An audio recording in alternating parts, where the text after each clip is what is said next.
大家好啊，我哋係青鳥，嚟緊會陸續同姊妹分享下愛滋病同埋性病嘅資訊。今日我哋首先講下究竟蚊會唔會傳染愛滋病呢？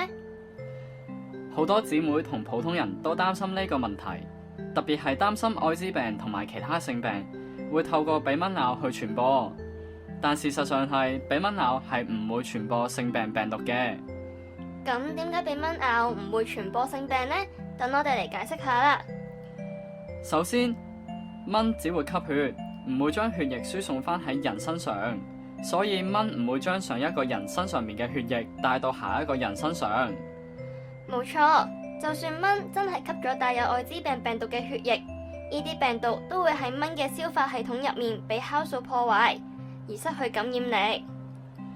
換句話說，蚊嘅消化系統會摧毀呢啲病毒，令到佢哋冇辦法對人類產生威脅。